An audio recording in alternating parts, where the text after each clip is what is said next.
एक गांव में एक गरीब किसान रहता था। वह बहुत ही ईमानदार और मेहनती आदमी था। वह अपने छोटे से खेत में काम करता और बहुत ही खुश रहता था। पूरे गांव में किसान की ईमानदारी देख के बहुत ही चर्चे थे।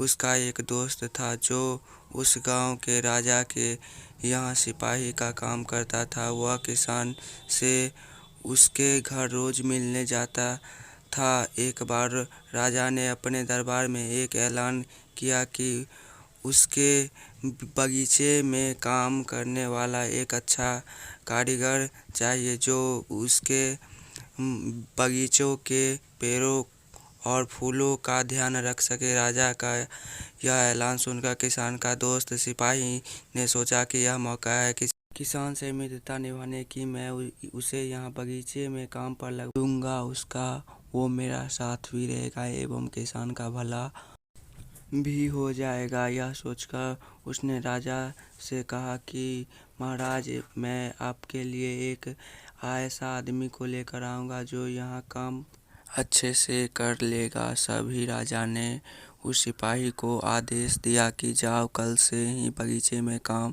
करने के लिए कह दो।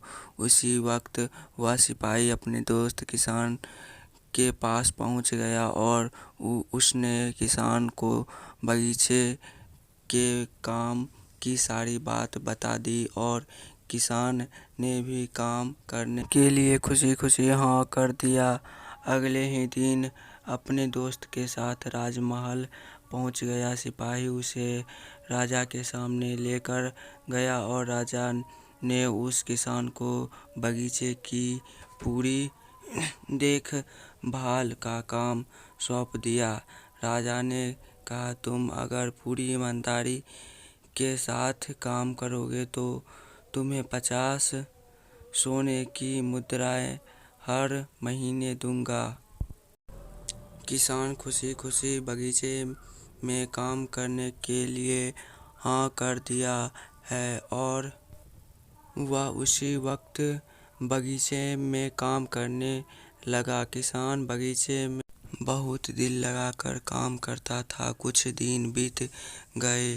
किसान ने बगीचे को बहुत सुंदर वो हरा भरा बना दिया। राजा का काम बहुत पसंद आया। एक दिन किसान बगीचे में कुछ खुदाई कर रहा था तो उसने जमीन के नीचे कुछ महसूस किया। तो उसने खुदाई की तो देखा वहाँ नीचे एक बड़ी संदूक थी। किसान ने वह संदूक बाहर निकाला और खोला तो क्या देखा, वह सोना और चांदी से भरी हुई थी। यह देखकर किसान बहुत खुश हुआ और अपनी ईमानदारी दिखाते हुए राजा के पास पहुंचा। राजा किसान की ईमानदारी देखकर बहुत खुश हुआ और उसके साथ वहां गया जहां किसान ने खजाना निकाला था। राजा ने देखा तो कहा, यह खजाना तो हमारे पुरुषों का है, हम कई वर्षों से इसे खोज रहे थे। खजाना देख राजा बहुत खुश हो जाता है। राजा अगले दिन किसान को पूछता है, तुम्हें क्या इनाम चाहिए?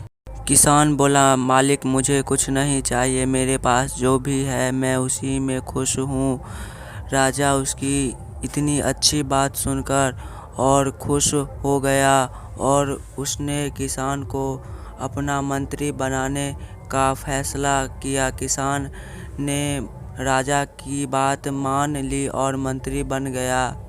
इस कहानी से हमें यह सीख मिलती है कि हमें ईमानदार बनना चाहिए।